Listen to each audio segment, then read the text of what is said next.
I can't believe I have to clarify this, but I'll say it. There is a huge difference between white nationalism and nationalists who happen to be white. You see, one is a racist bunch who wants a monochromatic society. The other is someone who wants to uphold sovereignty. See, Trump and Cuccinelli are working to uphold our sovereignty, and every country has the right to do that. So here's the argument.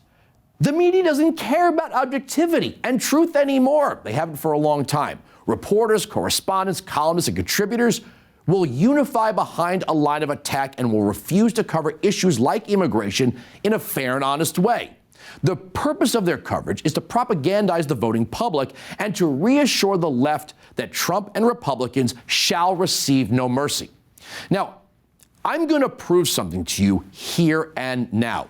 The media has been selling the Democrat line that anyone who does not want open borders and the migrants to be given access to taxpayer-funded services is a dyed-in-the-wool racist.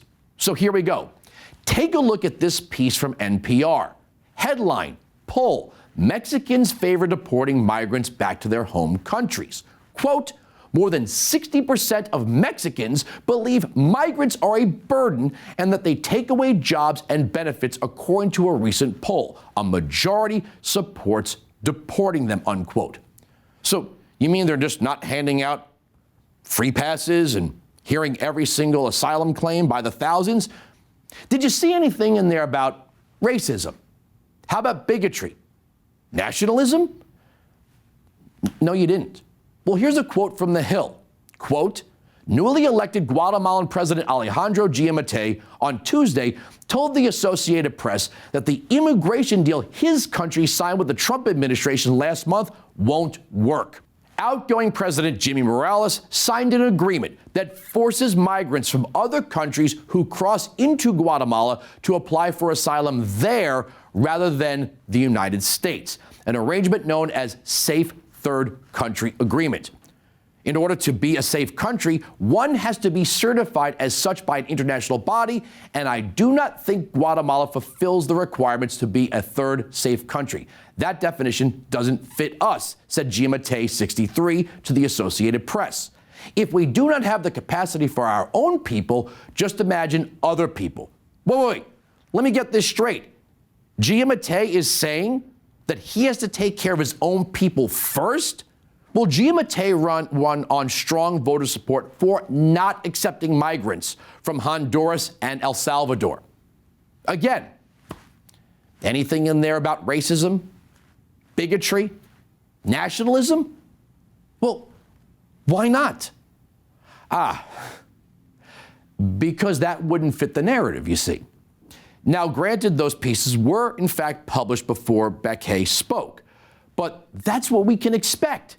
You see, it's only ever wrong or racist or whatever when Trump does it. And it goes even deeper. Telling the truth now makes you a deplorable too. Take a look at this clip of acting USCIS Director Ken Cuccinelli. Right, but you were giving your version of what you thought the poem should say, right? No, I was not. You said, give me your tired and your poor who can stand on... I'm not rewriting poetry. Okay, what you said is, give me your tired and your poor who can stand on their own 2 feet and who will not become a public charge. I just played you saying it. Right, I listened. Okay, so I'm just making sure you're not disputing what you said. Okay, so obviously the actual poem is quite different. I'm going to read it. Right, I was answering a question. I wasn't writing poetry, Aaron. Don't change the facts. I'm not changing the facts. I'm just saying. You're twisting this like everybody else on the left has done all day today. Important. Well, of course, that poem was referring back to people coming from Europe, where they had class-based societies, where people were considered wretched if they weren't in the right class. And it was written 1 year after the first federal public charge rule was written, that says, and I'll quote it, any person unable to take care of himself without becoming a public charge, unquote, would be inadmissible, or in the terms that my agency deals with, they can't do what's called adjusting status, getting a green card, becoming legal permanent residents. Same exact time, Aaron, same exact time. In the year it went on the Statue of Liberty, 1903, another federal law was passed expanding the elements of public charge by Congress. Everything Cuccinelli said there was 100% true. It's all true. But he was attacked by CNN for that. Now, look, that poem is not law. It's not part of our founding documents. That poem was added when the wave of legal immigrants were, in fact, coming from Europe. And there was no welfare state. So what did we learn? Mexicans don't want illegal immigrants from Guatemala. Guatemalans don't want illegal immigrants and migrants from Honduras and El Salvador. Argentina has a border wall with Paraguay. Then so does Brazil. Ecuador has a wall with Peru. Should I go on? Because I could do this all day. I just proved in this monologue, this is the norm south of the border. But according to the media and the Democrats, it's only racist and cruel to poor people when we do it.